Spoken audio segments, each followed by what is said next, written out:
Part 1. The world is a prison of words.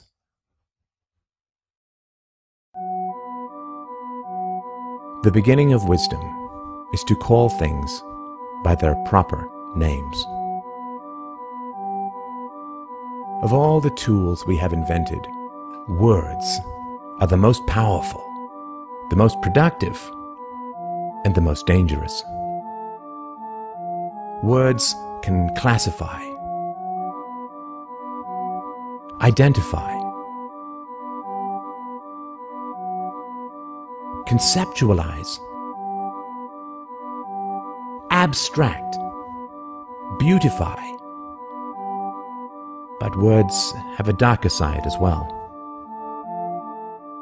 Words can organize rational similarities, but words can also create false divisions.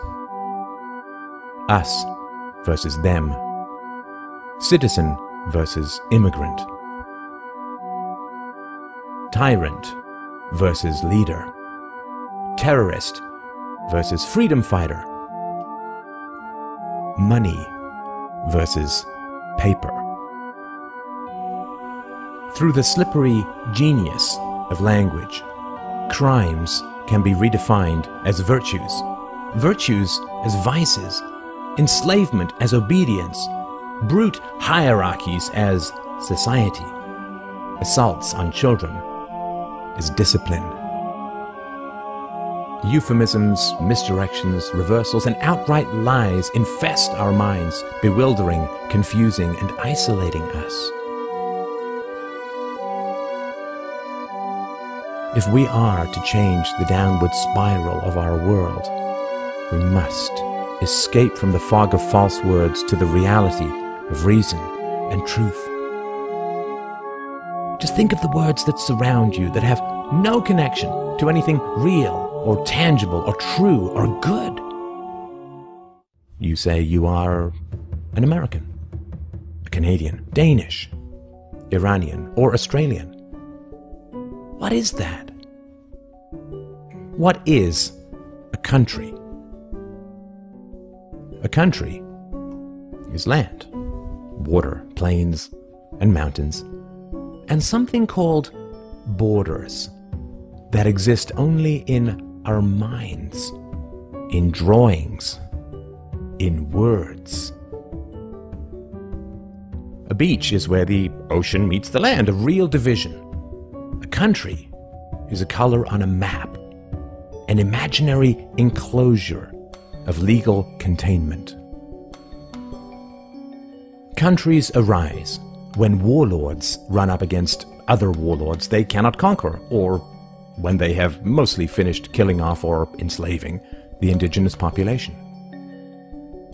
Countries are the chalk outlines of bodies, of ancient and modern crimes. Countries are the fences around farms, designed to keep you, the citizen, in place. When you go from one country to another, what changes? Not the color of the sky, your hairdo, or the laws of physics. No. All that changes are the enforced rules called laws, and the rulers who are legally allowed to enforce them.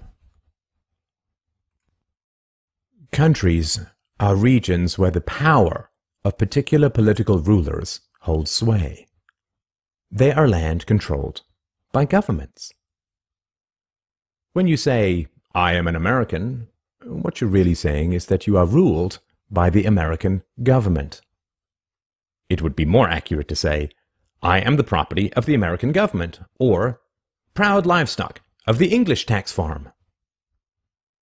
If dairy cows could talk, they would say, "I am owned by Farmer Jones," or "I am kept on the Jones farm." How is it different for you? This is the great danger of words. Countries are places where a tiny minority can use force to make you obey their words, called laws. In a country, you must obey the millions of constantly changing words, or you will be kidnapped and caged. It doesn't matter how many words there are, or whether it's even possible to know them all. You can be locked up for disobeying the unknowable at any time.